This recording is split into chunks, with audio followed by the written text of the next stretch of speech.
মাসি মাসি। আরে রোহন বাবু যে, কেমন আছিস? ভালো আছি। মায়া কোথায় মাসি? আজকে ওর কাছে যাওয়া যাবে না, অন্য কারোর কাছে যাবি তো বল। তুমি তো জানো মাসি, আমি ওকে ছাড়া কারোর কাছে যাইনি। একটু দেখা করার ব্যবস্থা করে দাও না। না না, আমি পারমিশন দিতে পারবো না। আজকে ওর কাছে এমএলএ আসবে। এই দেখো মাসি, তোমার জন্য কি এনেছি, এবার তো যেতে দাও। ঠিক আছে, কিন্তু 10 মিনিট। হ্যাঁ হ্যাঁ, চলে আসবো, তুমি কোনো চিন্তা করো না। মায়া, রোহন তুই কখন আসলি? কখন আসলি মানে? আমি আবার এই সৈন্য কোথাও যাই নাকি? সোজা তোর কাছেই তো আসি। খাওয়া দাওয়া করিসনি নাকি? চোখমুখের কি অবস্থা করেছিস? করি তো, সময় মতো হয় না। রাত ঘুমাসনি বলতো। জানিস তো লরি চালায়, একটু একটু রাত তো যাইতে হবে। দেখো দিনি চোখ মুখ একবারে বসে গেছে। সব বাদ দে তো, অনেক খিদে লেগেছে। লে খাবার দাবার। থাকার এবার তুই খা। মায়া, তোর খারাপ লাগে না সব কাজ করতে?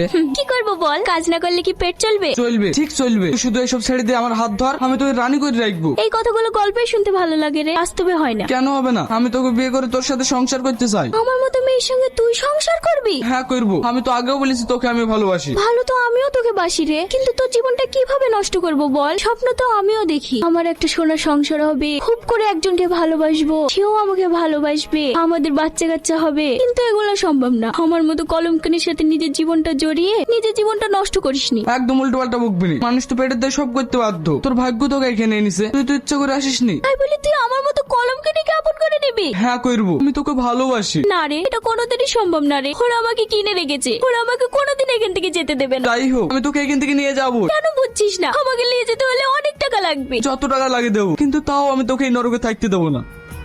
আমি দেখছি। চল বেড়া, 10 মিনিট হয়ে গেছে। হ্যাঁ হ্যাঁ যাচ্ছি, খাবারটা খেলিস মায়া। আরেকবার ভেবে দেখ। ভাবার কিছু নাই ভাই, আমি আমার লরিটা বেচে দেবো। তোকে সেই ছোটবেলাতেই দেখছি আব্বার কাছে কাজ করি করি অনেক কষ্ট করে লরিটা কিনলি, হঠাৎ করে বেচার ঝুঁক উঠলো কেন? আমার টাকার খুব দরকার ভাই। তাই বলি তুই শখের লরিটা বেচে দিবি? আমি তো আর মরে যাচ্ছিনি, উপরওয়ালার সাথে থাকলে আবার কিনবো, কিন্তু এখন আমাকে লরিটা বেচতেই হবে। ঠিক আছে, আমি টাকা দিচ্ছি। এই কাগজপত্রগুলো সব ঠিকঠাক করলে? ঠিক আছে দাদা। তোমাকে অনেক অনেক ধন্যবাদ ভাই। আরে ঠিক আছে ঠিক আছে। মায়া মায়া, কোথায় তুই? দেখ আমি তোকে লিতে এসছি। কি উল্টো পাল্টা বকছিস? মাথাটা তো খারাপ হলো নাকি? মাথা আমার খারাপ হয়নি দিদি, তোমার হবে।